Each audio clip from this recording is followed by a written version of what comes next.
Welcome back to part two here. After a spirited discussion in part one, as well as the opening, and a much needed coffee break for those of us who are all of a sudden hit by jet lag. So if I keel over halfway through, that'll be the explanation rather than any boredom with a fascinating topic. I think this is going to be a substantively challenging discussion, but I have to say for me the most challenging part is going to be the next 60 seconds in trying to pronounce the last names of a couple of the panelists. The really easy one is my pal Dan Bross, who has the advantage of two one-syllable nice straight American names. So that's an easy one, Dan. So Dan is Senior Director of Corporate Citizenship for Microsoft, now rebooted in New York from Seattle, and I have to confess, a very close colleague and friend of mine on a number of human rights related issues, not just the ones we're talking about this afternoon.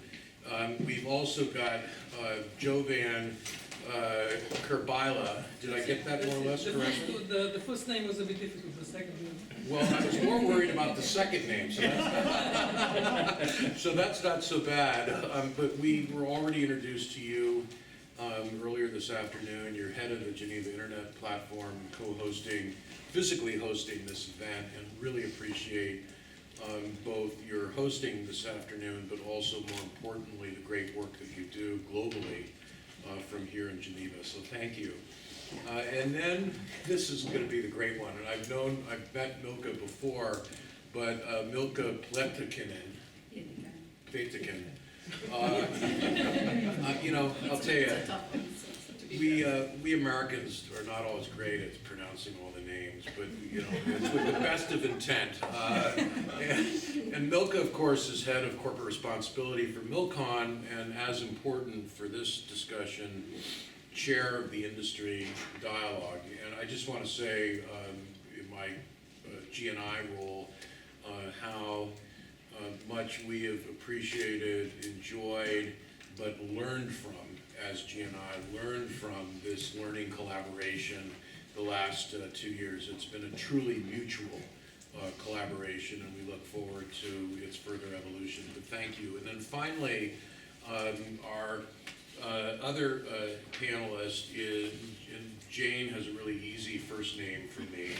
Thank you, Jane, for changing it this morning. But we have Jane Moeller, and that's correct, right?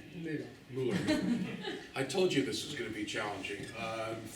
From International Media Support.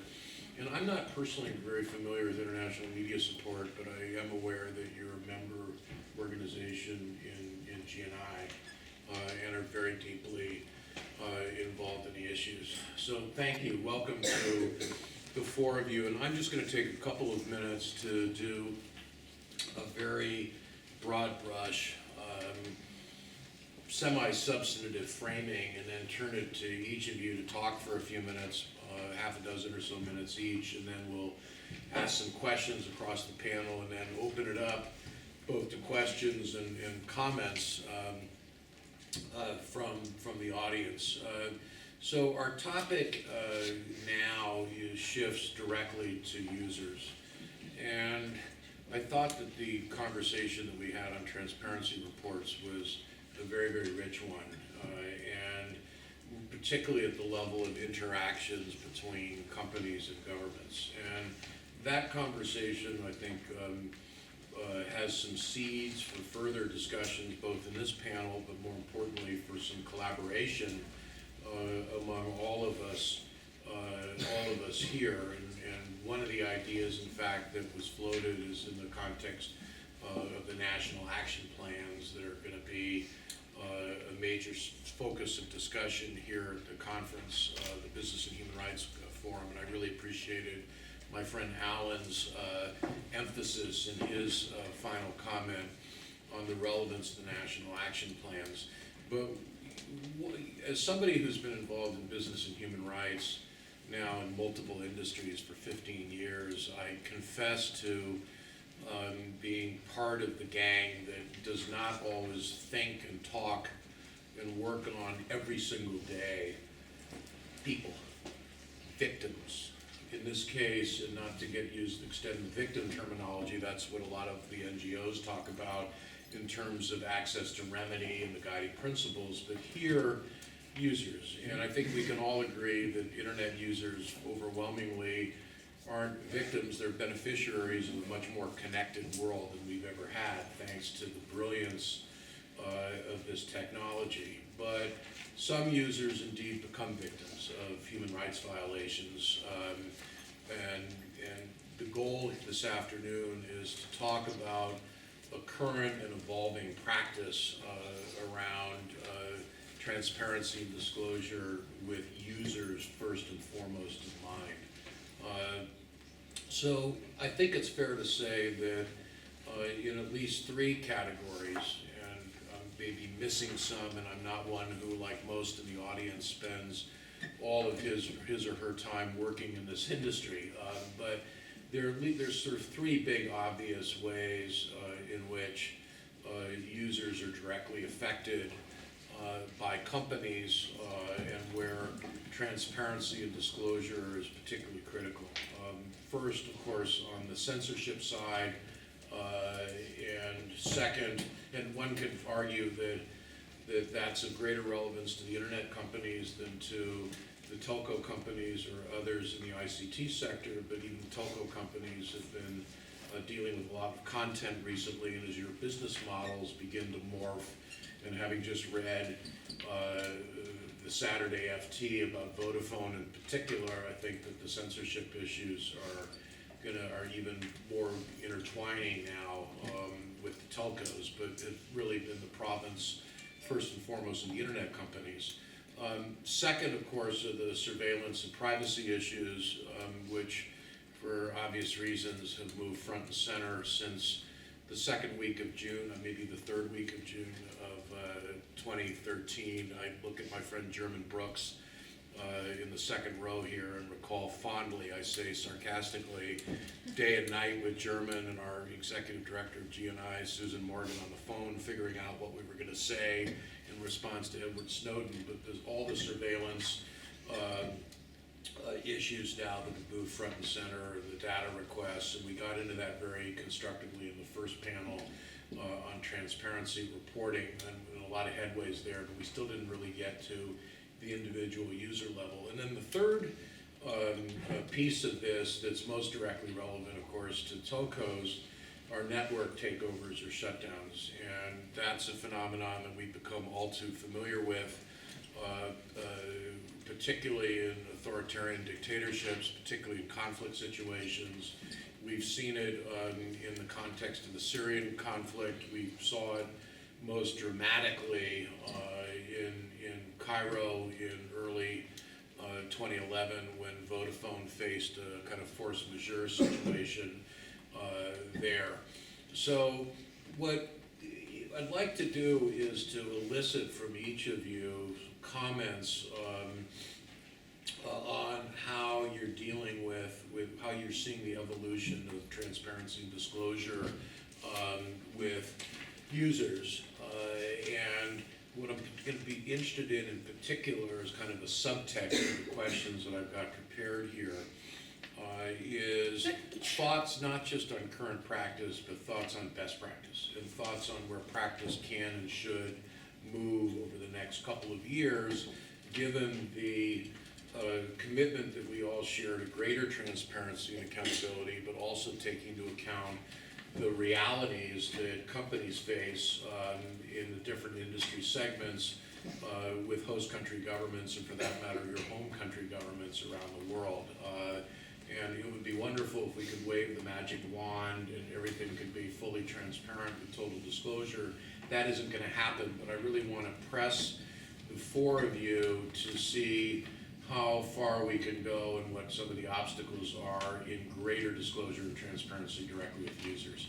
So with that, and I hope that's a reasonable way of postulating our challenge here, I just want to start with Jovan and partly in deference to you and gratitude for hosting us this afternoon, And so the question I've got prepared for you is, one of the conclusions of the Geneva Internet Conference that you recently hosted was that we should aim, and this is a quotation, aim for full transparency and accept exceptional translucency. Translucency is an interesting word in English. We'll try to unpack the meaning of it. But international internet governance debates have focused on the need for transparency at ICANN, at the ITU, with regard to internet policy making very generally. So the question is how does our discussion of ICT company transparency fit into this larger debate around internet governance? And how can transparency in the ITC sector further the broader goal of transparency with regard to internet governance? And this is the sort of question that could elicit an hour-long answer from you in particular. But if you could do it in a few minutes and with a focus on... Bennett only did for 5 minutes. Yeah. Do it, but try to get the user piece in here. And there just seems to be such a disconnect between all these fancy conferences and debates and internet governance forum here and ITU there, and then actual users. How do we bridge that gap? Great. Well, great question, Bennett. And I think the easiest way is to pick up on your comments and Nick's comments from the previous session. When you pointed to the question that efforts of the companies in the United States are not necessarily recognized, and Nick's question and comment was on the better way of engagement of various stakeholders. And on the top of transparency, translucency, I will introduce also empathy, policy empathy. There is a need, and I think this is badly needed, that different stakeholders try to empathize with the other communities, whether it is business with government or users or civil society. There is a lack in the communication here in Geneva, and I would say broader, in understanding the reasoning, including security considerations. I think this is the major obstacle. It takes time. There are no sort of easy solutions. Therefore, this is the first point. The second point is that after hearing the excellent presentation, really fascinating session this morning, and having another session during our conference on evidence-based policy making, I started wondering if we can have some sort of paralysis by complexity. There are more and more reports, there are more and more data, and there is a risk that ultimate objective, better policy, won't be achieved with inflation. You know, like any inflation of money, of ideas, it reduces the value of the inflated object. Practically speaking, it is a huge problem in Geneva for many countries, and they don't know how to deal with reports because you have to report on climate change, on environment, on disaster reduction, on ICT, on reporting. There was some sort of streamlining of reporting, and your comment on combining governmental and business reporting is excellent. Is probably practical, not big and political issue, but practical issue to advance the discussion in more substantive way. One idea, again, practical idea based on Geneva scene, which is becoming increasingly important for the policy setting, which we are seeing with move of the more and more private companies, data protection companies, and setups to Geneva and the area around, is the question of reporting on the human rights conventions. We have been following reporting on the peer reviews, the country peer reviews, also treaty reporting on the human rights treaties. Online aspect is still weak in this reporting. It's probably one suggestion for NGO community, academic community, donors to try to streamline and possibly, if it is possible, streamline overall the reporting around these conventions. Whether it is a covenant, whether it is a child protection convention, whether it is a peer review in the Human Rights Council, which is a very effective tool. That could be a possible convergence point where we can address this risk of paralysis by complexity of so many reporting threads. Just a quick comment back from me, and then I want to turn jointly to Milka and to Dan, and that is, I'm really fascinated as somebody who spends most of his time on corporate responsibility and sustainability, especially human rights issues in other industries. And the debate is very, very similar, as Dan knows, who, like me, has a broad wingspan. You know, Dan gets involved in all kinds of sustainability issues for Microsoft, well beyond surveillance and censorship. And we too, in the broader corporate responsibility and sustainability arena, have this challenge of how do we even read, let alone use and apply a fire hydrant of information and data, a huge amount of reporting that's coming from all directions. And it's a particularly challenging question for those of us who have been at the forefront of promoting greater disclosure and reporting from so many different industries on so many issues. You know, in my case, among others, reporting on supply chain due diligence around conflict minerals related to Congo, and reporting around oil and gas company, mining company revenue in countries where they operate around the world.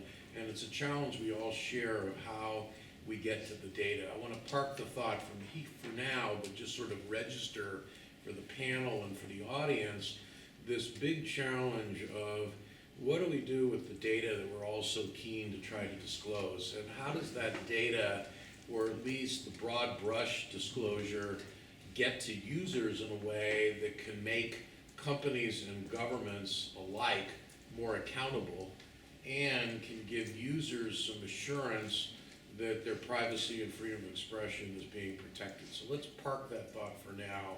I want to go to Milka together with Dan with really the same question here, which is the G&I principles and guidelines embody company commitments to give clear, prominent, and timely notice to users when content's been restricted, including the reason for the action and on whose authority it was done.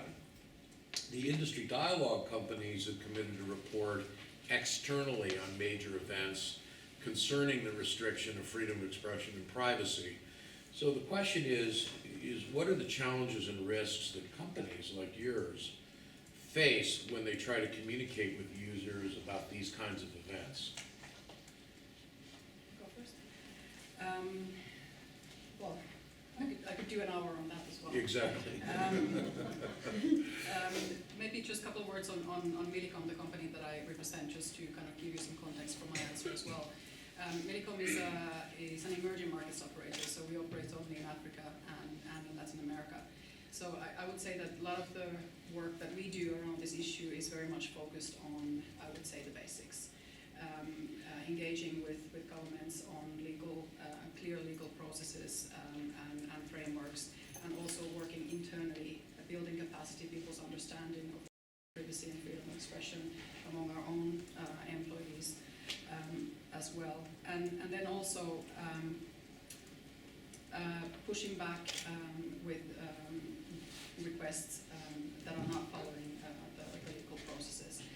And as part of that, I think we face a lot of challenges. I think the relationship between governments and telecommunications companies is not a straightforward one, like any relationship, I suppose. Telecom companies have a number of licenses from the government. It's not just one license that gives you the license to operate in a country. It's several licenses depending on the spectrum that you have. My company also has satellite operations, fixed internet operations. All of those require a license. When you set up a base station, that requires a license from the municipality. It requires environmental licenses, etc. So we do have a lot of interaction with the government, but also that means that the government holds a lot of power, I think, over also of the telecom companies. But and this is obviously one challenge. Your whole business model can be at risk. Your whole existence in a country can be at risk if the government does not appreciate the views that you put forward about their actions. We've had various reactions from companies when we have tried to push back. Very often they are very positive and we can start to have a dialogue, and sometimes these are kind of baby steps that you start with, but they are steps in the right direction. But we have experienced threats to our personnel, threats to different licenses are going to be taken away, etc. And these kind of situations are very difficult to talk about externally. So what we have done as well is when there's been some specific issues, we have had conversations, for example, with investors directly, just with one set of stakeholders explaining the background, we kind of close doors and help them understand what the issue is. We have also, in some cases when it's not really an issue that is time critical, for example, some new law is coming into practice, but we cannot really lobby on it very openly. Then we have discussions with specific stakeholders on that, make them aware that this is happening in our countries. There was one case where we did engage with publicly with the where we did make an announcement, which was an issue that is prevalent in Central America, where in prisons they have great difficulty of getting cell phones out of prisons. The issue is probably more due to corruption more than anything else, but in one of our countries the solution was to close base stations around prisons to solve this issue. And in this case we did communicate with our users that this was the demand that was made on us, and of course had consequences to many other people than intended. Good. Thank you, Milka. That's fascinating, and it's particularly interesting to hear the perspective of a company that's operating in emerging markets, frontier markets even, like in Africa. Dan, what's your perspective from Microsoft? Well, first I want to thank the Geneva Internet Platform and GNI and the Industry Dialogue for inviting me and for holding this session. I had the opportunity to be here from the beginning, and I think it's really quite well done. And Microsoft is honored to be a part of GNI. It's been honored to be one of the founding members, and it's terrific to be here. I want to go back to your focus on users, and you use the term victim. Whether or not that's the correct term or the correct term, we won't get into. But I think the focus on users is really, really important. And a number of us are here to attend the UN Forum on Business and Human Rights. And this is my third year being here. And thanks to John Ruggie, Sarah, and others who worked with Professor Ruggie in developing the guiding principles, we now have a framework for companies to talk about their responsibility to respect human rights. And I think that is really the starting point and the responsibility that companies have to help users understand how they operate. The reports are fine. All of you in this room read the reports. Peter and his colleague at Access critique the reports, and that's great. But Microsoft has 500 million users globally. I doubt a lot are going to read these reports. I hope, though, they understand why we take actions that we do that are based on policies and principles and that are drawn from the commitments that we articulate in our global human rights statement. So we spend a lot of time internally, and a number of us spend a lot of time externally, trying to help people understand why we do what we do, why we are responding to a particular request, why you shut down that cell phone tower outside of that prison, why we filter certain content, why we're doing whatever we're doing on any particular day. And I don't want to belabor the point, but I think it's really important, and too many times those of us who work in this area on a daily basis are so concerned about the reporting and the reports and what the numbers say and what the numbers don't say. But I think the larger discussion is really more important.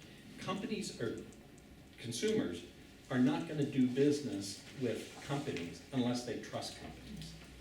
they need to understand the North Star that guides company behavior and informs company behavior. And then from that come the reports. But I don't want that point to be lost. One of the things that we do, and I quite honestly, I think we were late coming to the reporting part. We didn't issue our first report until 2013. Google was the first company to issue a report, and I applaud them for doing it. I think our reporting is better now than it was in 2013. I think it needs to get better going forward. I think all company reporting, as I say internally, is a journey, not a destination. We make an effort on our website through other means to try to explain what the numbers in the reports mean. We have a long series of frequently asked questions, and we make it clear in that information that to the extent we are allowed to, we communicate very regularly with our affected users. Sometimes we're prohibited from communicating with users for legal or security or law enforcement reasons. But we reach out, we contact the user, be it an individual or a corporate user, an enterprise user, to let them know that we received a request and try to have a conversation and a dialogue with them to help them understand why we responded the way we do and how that particular request, the end result of that particular request. And then we push back, as you indicated in your question at the earlier session, Bennett, to government when appropriate and when necessary. And those are not always pleasant conversations. We're engaged right now in a pretty heated debate and discussion with the, litigation with the U.S. government under a demand that we received. I think we're done talking, we're now litigating. Hopefully we can continue talking, but currently we're in litigation. Of a demand we received to turn over some customer data that is stored in our data center in Ireland. And we'll see where that litigation ends up. But this is a fascinating conversation and dialogue and discussion that will continue to, I think it will become richer, and the companies will become more proficient in reporting and more thorough in the reporting and report in more impactful ways through conversations and dialogues like this. That's great, Dan. Before I turn to Jane, I just want to ask you a very quick kind of factual follow-up question that I think you can help bring this to life a little more. I was fascinated, not surprised, but fascinated to hear you not only have the FAQs, but you have this back and forth with individual users on very specific cases. To the extent we're allowed. To the extent you're allowed, okay, and that's an important caveat. Can you quantify that very broadly? Are those conversations, those exchanges in the dozens a year, hundreds, thousands? Probably. I mean, I'm not involved in that personally. Yeah. I would think they're in the dozens a year. I mean, the numbers of requests we receive and the amount of data that ends up being turned over is actually pretty small when you drill down into all of these reports. I can check with my colleagues and find out, but I think they're into the dozens, maybe hundreds. And this has been a practice of Microsoft's just for the last couple of years? Yes. That's I mean, let me make another point that, this is, the company I work for, and I've been there for 16 years, is an incredibly complex company, as is Twitter and Facebook and Google and all these companies, your company. And putting these policies and practices and reporting systems in place is not an easy task. We update our report every 6 months. And we started issuing our report, as I indicated earlier, in 2013. We spend a lot of time leading up to gathering and scrubbing the data every 6 months to make sure that the data that we are reporting is accurate. And there are people, thank God I'm not one of them, who really get into the details of this data to make sure that what we are reporting is accurate. It is a challenging task for any company, and I think particularly is a challenging task for the companies that are as large as the ones represented in this room. fascinating. agree. Luca? No, I just wanted to ask you, if I may, Yeah, please. cross-panel I don't question. think we. I'll try to answer as long as I don't have to try to pronounce your last name. Okay. No, I just wanted to ask about these cases where you do communicate with the user. Can you say anything more about what type of cases? Are these kind of about take down specific data, or? There are is all it- sorts, a range of cases. Okay. The other point that I didn't make that I want to make is, I am on the front line for receiving requests for shutting down accounts that have been compromised or hacked or taken over. We've recently received a lot from Freedom House and Internews of human rights defenders whose accounts have been hijacked by the Syrian government or other rogue governments around the world. And I am involved in some of those conversations and make sure that those requests get to the appropriate people internally who take the necessary steps to investigate and make sure that the complaint is legitimate. And then 9 times out of 10, we shut down the account at the request of one of the organizations I So just mentioned. That point, you mentioned human rights defender. I mean, this is a good segue to Jane, and I'm just going to make a connecting observation that I made in the National Action Plan session at the forum this morning, and that is that in country after country, in just about every region of the world, civil society and human rights defenders in particular have come under attack.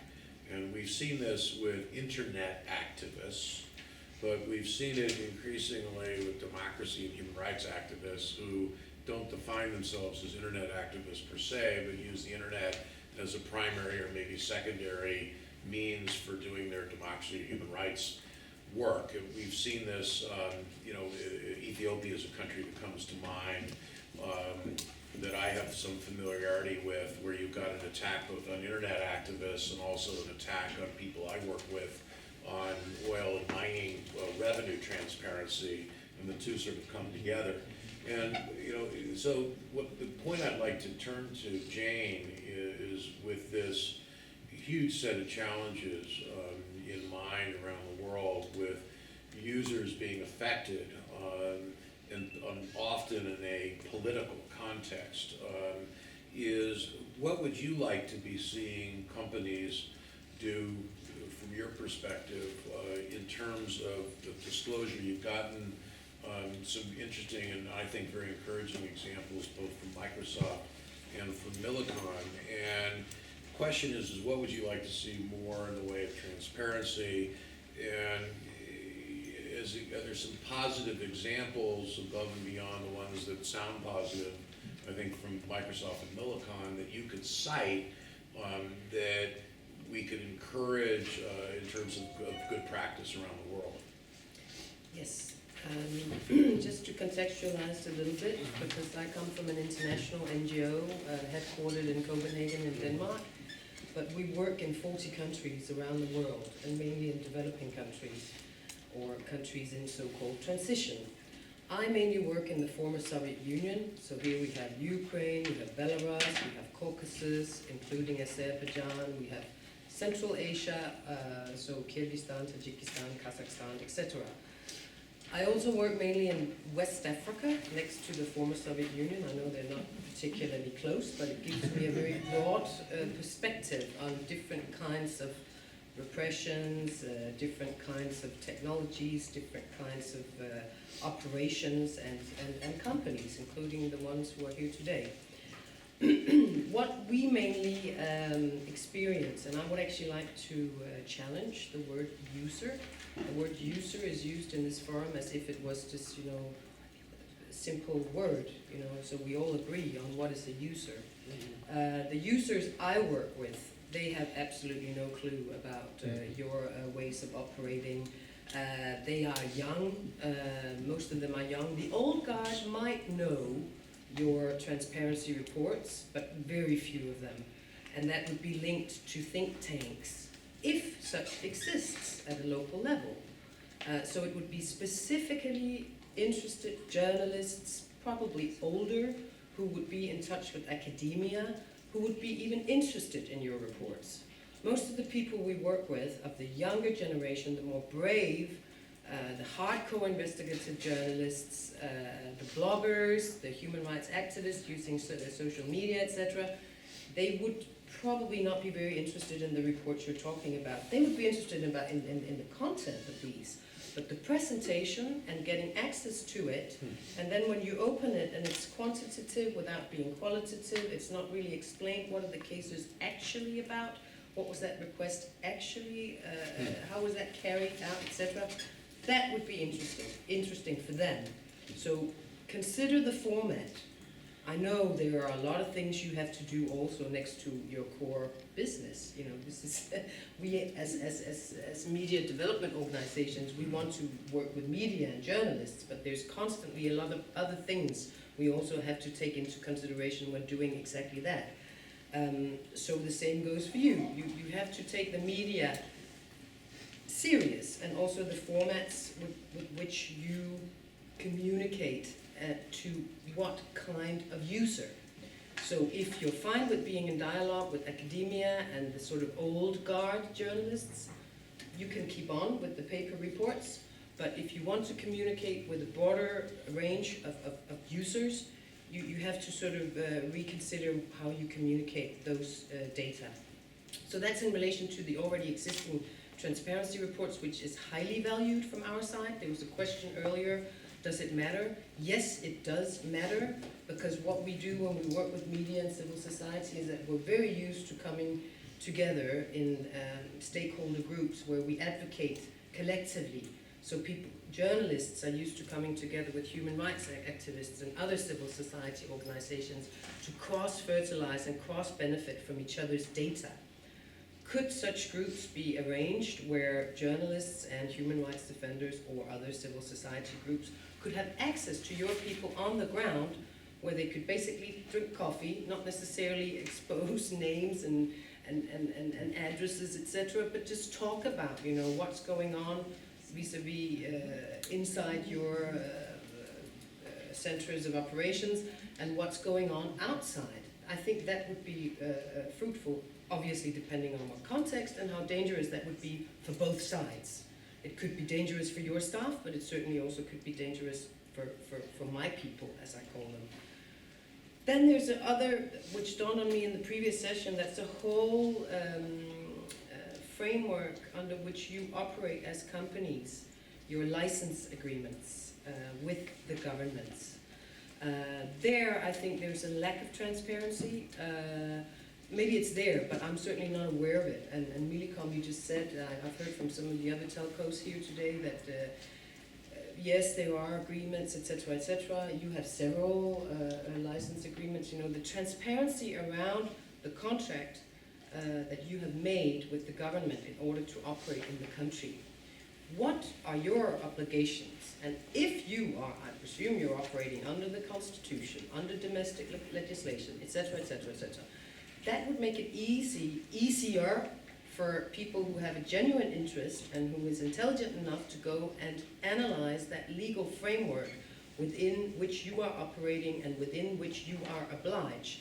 i.e., you could get help from those outside groups within that respective country to fight your case. So that's another cross-beneficial outcome that could possibly be there if you decided to collaborate with civil society and journalists on the ground. I have seen advocacy carried out very intelligently in the former Soviet Union, where these kind of stakeholder groups have come together and worked around it, especially with lawyers involved, you know, so the whole legal framework aspects is analyzed, you know, but then you also have the tactics from other professional groups, and then it becomes very difficult for illegitimate demands from even possibly small fish within security services or some department in some ministry to stand with their claims.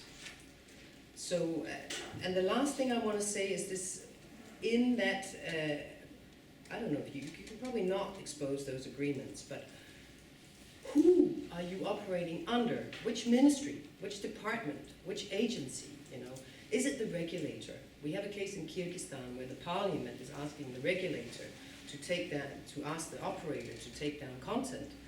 But the operator is saying, no, we need a court order, but the parliament does not agree with that because they don't even know that they need a court order, and that, so now the site is up and running, but the parliament is still considering that illegal. So it's a mess.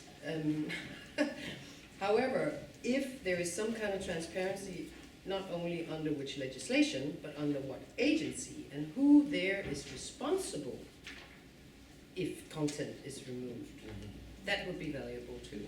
Wow. I'll stop you. Jane, that's terrific.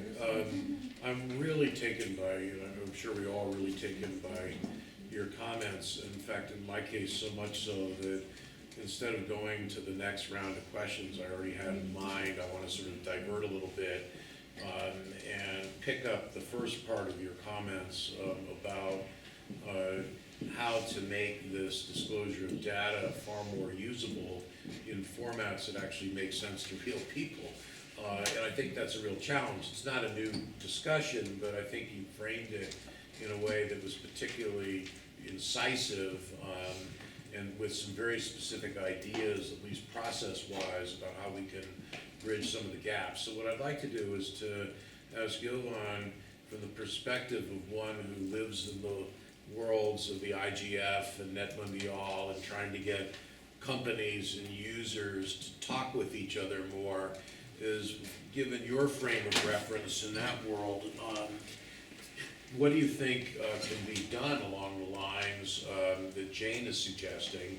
And my question for Milka and Dan is, as producers of these reports, particularly at a large scale in the case of Microsoft, what do you hear in what Jane said that might be actionable, or at least something worth considering on your company's part as you try to have a closer engagement with users while understanding you do so within certain constraints?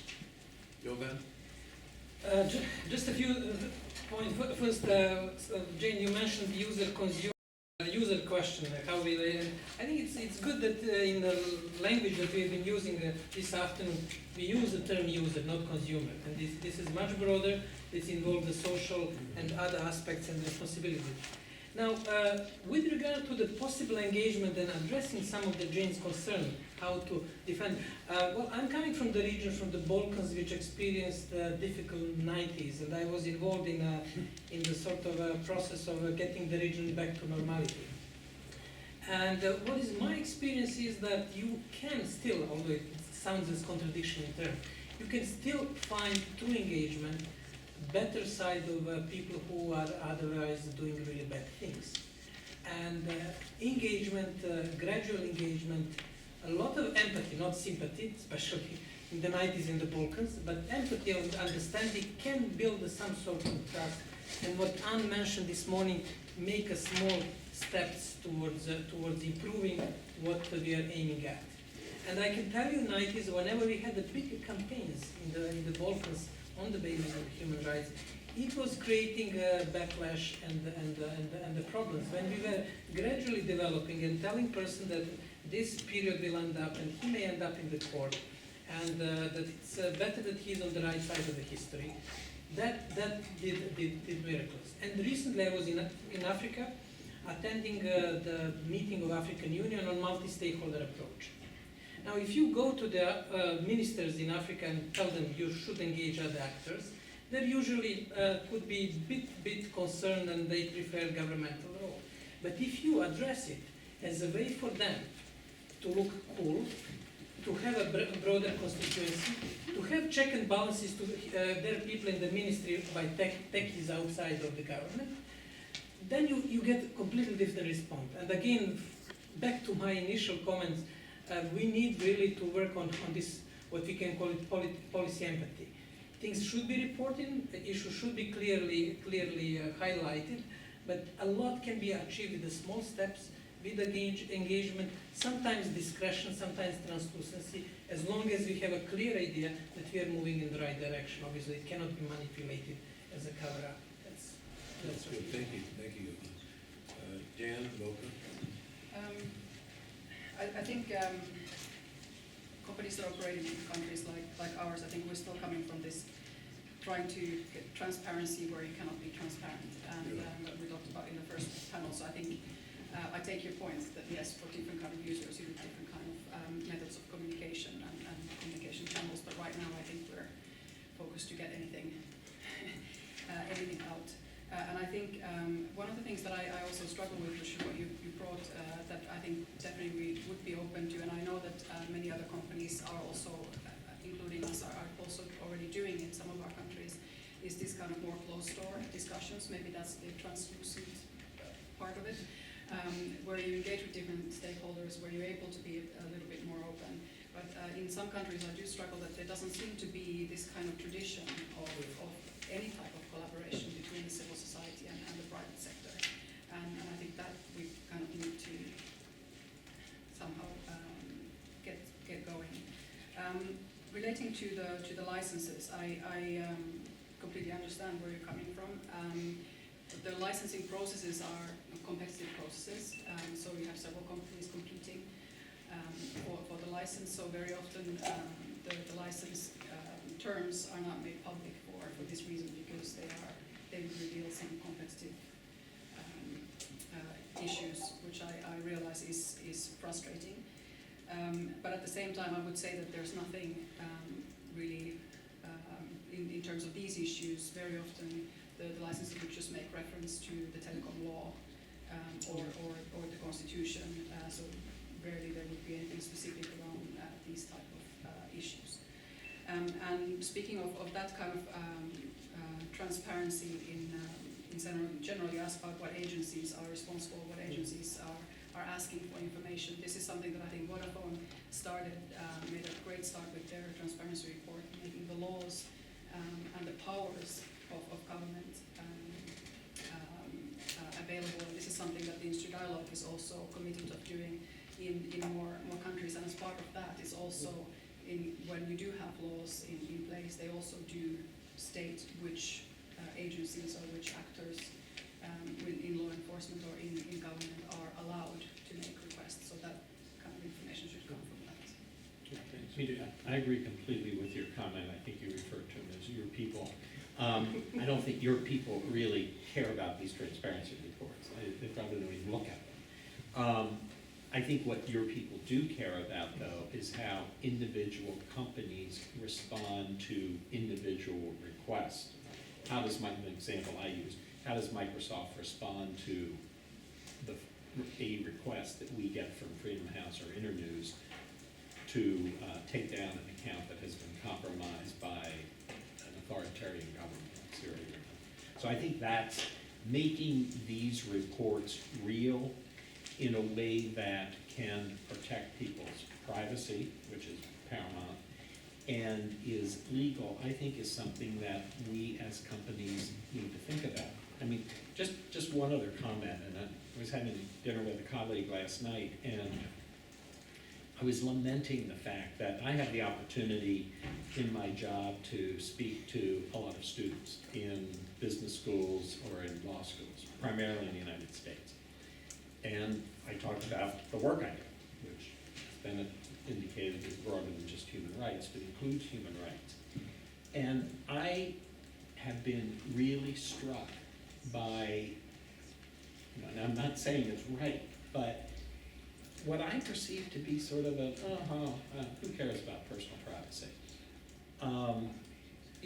I spoke at one school, I won't mention the name, recently, and I talked about human rights, I talked about our transparency, I talked about the GNI, I talked about government surveillance, and I didn't really get pushed or questioned on issues about government surveillance. So I raised the question. I said, hey, none of you are asking me about Edward Snowden, none of you are asking me about this. And one brave soul raised his hand and said, I don't really care. I'm not doing anything illegal. I don't care about who's reading my account.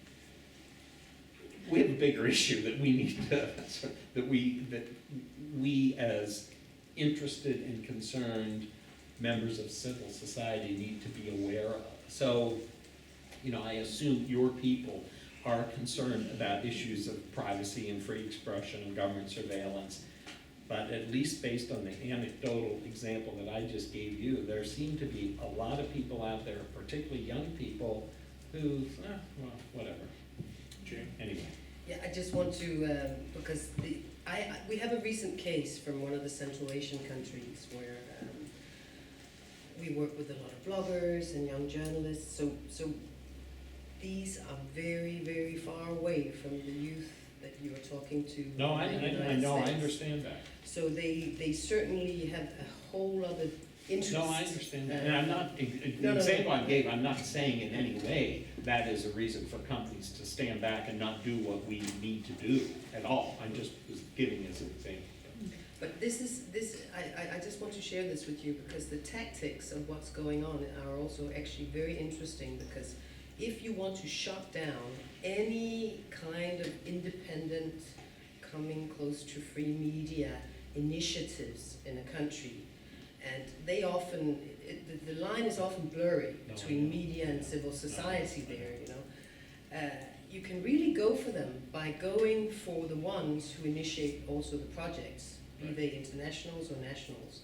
And we're seeing an increase in that region where it's not so much the individual local journalist who's being targeted anymore. It's the project managers, it's the ones who are sort of, you know, organizing So the projects. organizations. yeah, or the Organizations and networks, and they are, to a certain extent, intercepted, No, I surveyed, know. data is extracted from their personal accounts. That's being used against them by odd KGB officers calling them up, asking them, can I get a XYZ financial reports, content of what you're doing with these people, and then they're called they're summoned, their parents are summoned, etc., etc., etc. And all that is interlinked. And actually one of our members, the Institute for Reporters' Freedom and Safety in Azerbaijan, is one of these few organizations that were left in Azerbaijan, and they are now sealed, the office is sealed, and the institution is more or less closed down. There are no more independent media in Azerbaijan. That's why Emin is not here today. He's hiding, he's underground in Azerbaijan. Yeah. And the others fled, or they were co-opted, you know. This is all interlinked with what we're discussing here, Right. and that's why the complexity is Right. immense. Yeah. But I cannot say that they are not interested in transparency reports. I can just say that we need to get it to them in another way so that they can use it and work with us.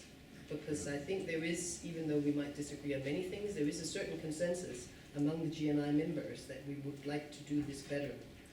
Oh, I agree. So I just got up to check the time on my BlackBerry since I forgot my watch this morning, and we should move now to open up to questions and comments from the audience. But I just want to, as people begin to raise their hands, I just really want to put this challenge from Jane to all of us in the industry dialogue and GNI alike to think about user communication in more concrete ways, and particularly the GNI companies that are out there with the full transparency reports to take up this challenge of talking not only with Jane, but plenty of others as well who have very concrete ideas for how we can improve disclosure and reporting for users. So if we can take that as an operational challenge in the coming months out of this discussion, I think there are others as well, but I think that's a particularly timely and useful one, particularly in this context of attacks on civil society and NGOs and human rights defenders in so many countries. So with that, I see, is that Lucy in the back? Hi, Lucy. Lucy Purdom from the Institute for Human Rights and Business. Thank you, and thanks very much to the panel for that discussion. It was really amazing, and I love every time I see Milka talk publicly, she always casually mentions some incredible dilemma that she's having in that example about prisons in Latin America was just incredible. But Peter and I were talking during the break about examples where we knew NGOs or other stakeholders had taken information in transparency reports and used them in advocacy and with the government or in other examples of their work, and we couldn't really think of that many. So my question to Dan, I guess, and other companies in the room who've done transparency reports is, do you have any examples of how stakeholders have taken information in your transparency reports and gone further and used them. And Jane, I guess, do you have any examples of the old guard or the new guard who've used examples?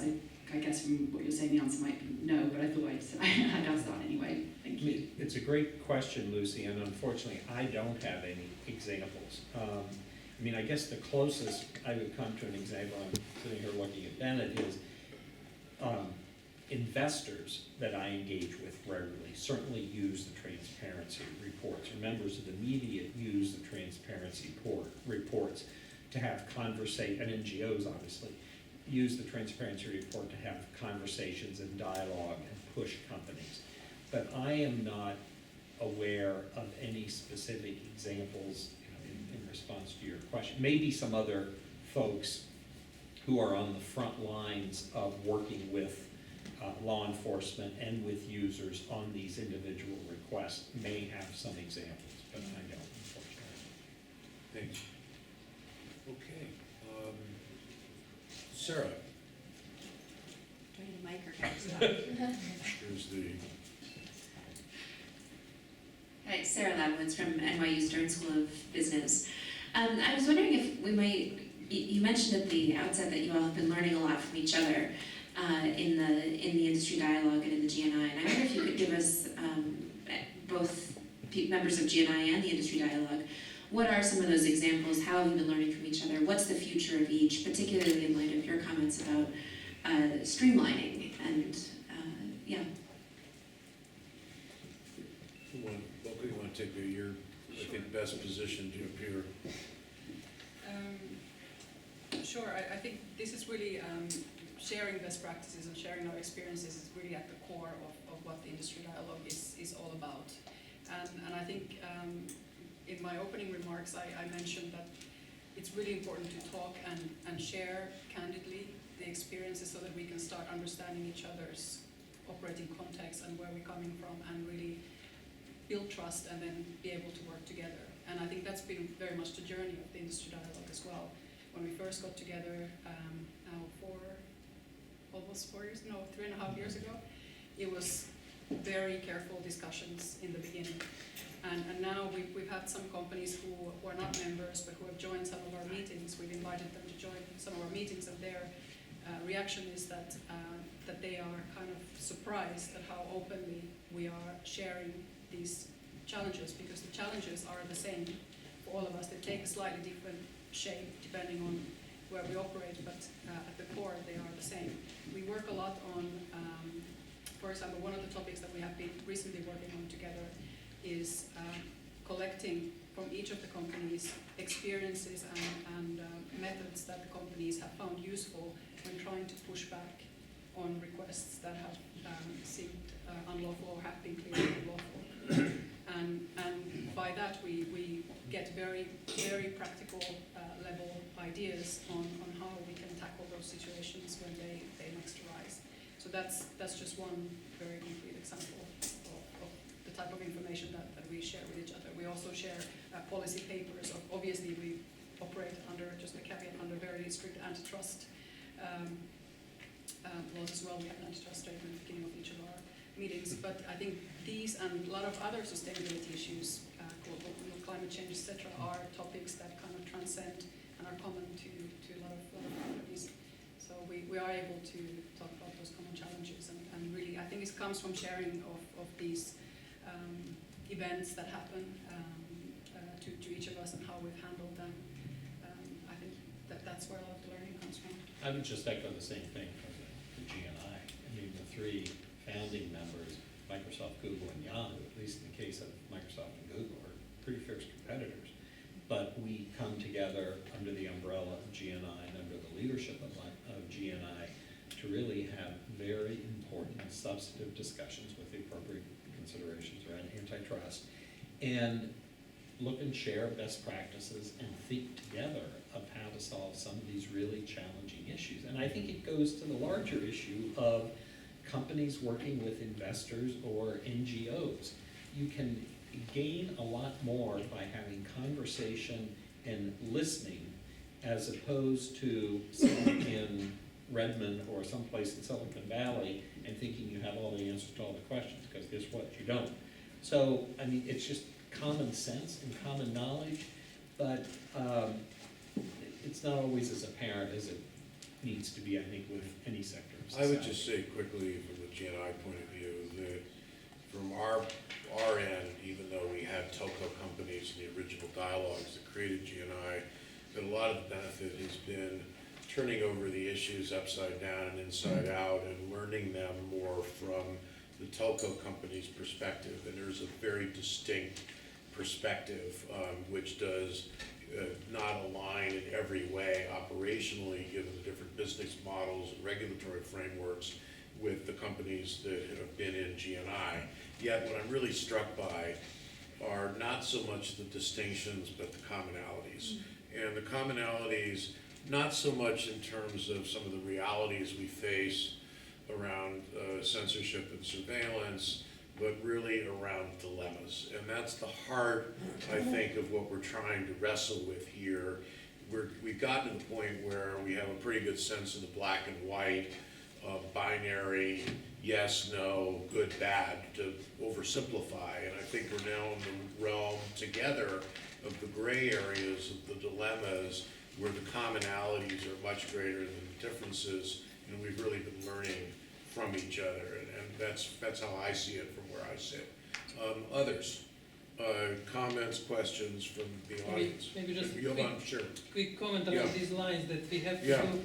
deal with binary issues by using, in a way, analog logic, Yeah. gray zone. Yeah. And at one point on cross-fertilization, which you're doing really great job in GNI, could be possibly to extend to the question, for example, of cybercrime, reporting of cybercrime, which has a differences, but it is facing some of the dilemmas of anonymity, and there is a big problem in the reporting of cybercrime and generally cybersecurity. But there are other examples where cross-fertilization can help, and we have today with us in the room Anne-Marie Buzatu, which is leading a project here at this floor on security, private security companies, on reporting for private security companies, which is another very interesting multi-stakeholder example. We haven't had a chance to bring people from the 8th floor in this building. They are from the IPCC International Panel on Climate Change, famous one, which an interesting crowd to explain us the limits of data and facts in the policy. Obviously, we know the story about climate change. We have a data, and they just had a meeting in Copenhagen where they faced the problem what to do with data when it's faced with their policy interests. Therefore, this element of various cross-fertilization, maybe from cybercrime community, private security, maybe from climate change, could be an interesting way to address these dilemmas, which are obviously not black and white or binary, just to the large extent analog. Exactly. Good. We've got to wrap up, I think, in a couple of minutes here, but before we close out, but any last comments or questions from any of you? Yeah. Yes, I'll be very brief. Nigel Hickson, ICANN. The GNI, I was involved when I was in the UK government in the early days when GNI formed. And I must admit, even amongst the business and governments, particularly in Brussels at some stage, there was some scepticism about whether this would go forward, whether there was the, if you like, whether there was the commitment in the industry, whether there was the commitment across the board. And clearly it has, and when Snowden happened, again, major dilemmas, but also major opportunities. Clearly, a lot of progress has been made. A lot of progress still has to be made. And this interaction between the industry and the government, who leads who, I find very interesting, having been on both sides. In that the work that GNI are doing, presumably amongst the global players such as Microsoft and other players, is now influencing governments. And I think that's a major way forward. And just picking up Johan's point, in that there's a lot of other areas beyond telecommunications, cybersecurity, other types of internet companies that presumably should also learn from the transparency that some of the telecom companies have put forward. Thank you. Good, thank you. I just wanted to say thank you to everybody for such wonderful contributions that we've had today. I think that we can award ourselves that puff of white smoke that I adverted to at the beginning of the day. I don't know that we've got a solution but I do feel that we've advanced things very much today with the discussions that we've had by moving forward and understanding how freedom of expression and privacy play in this debate, and also the roles, respective roles of government and companies and civil society, and how we work together for the benefit of all. I really think that that's important, and I think if there's one message that I would take away from today is that the companies have stepped up, the NGOs have stepped up, and it really is now time for governments to step up, because ultimately, if proper governments, democratic governments, step up and demonstrate the way, others will be shamed into following, and hopefully when they have their UN triennial reviews, or not triennial anymore, periodic reviews, they will actually have this question asked of them: what are you doing on this kind of transparency? So I'd like to thank you all for amazing contribution. I've really enjoyed it today. Thank you very much. Thank you. I feel like I'm starting to lose my voice, but I'll be very brief. Thanks for everyone for coming, and I hope the conversation obviously doesn't end here, and I hope we can still, I'm at least staying, and I know that a lot of the industry dialogue companies are going to stay here. If we're allowed to stay in the room for some time so we can continue our conversations.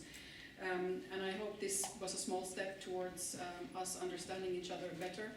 And there is clearly a lot more work to be done by all the different stakeholders. And I would just like to say that this also takes time. These are new issues, they are constantly evolving issues, and everyone's kind of playing catch up. And I think we can make things, do these things better if we work together, because we have a lot of common goals. And I would like to thank everyone for showing their support by showing up, and let's stay in touch. Thank you. Well, I monopolized the microphone this afternoon, and for me it was really fascinating learning experience to learn about the position of the business sector and to try to compare it with communities that whom we communicate more in our daily work, diplomatic community, international organizations. And one promising sign is that there is first readiness to listen, there is readiness to engage, there is awareness that by working together a lot can be achieved. There is also awareness that the journey will be long, that we have to make the first steps, that there will be quite a few stumbling blocks and surprises, but I think as long as we move in the right direction, and as long as we have realistic expectations, use of the common sense, we can achieve a lot. And the Geneva Internet Platform is really thankful to Melissa from the GNI, who did a great work, and for Mark, from Milka, from the Telecommunication Dialogue. You can find that here at Geneva Internet Platform, place where we can engage in discussion, substantive, open, inclusive discussion. And whenever you are in Geneva, please visit us. Next time we will show you the lovely view from from the restaurant in the attic. Now it's too dark, but please let us leave on this point with another reason why you should visit us again. Thank you. Thank you.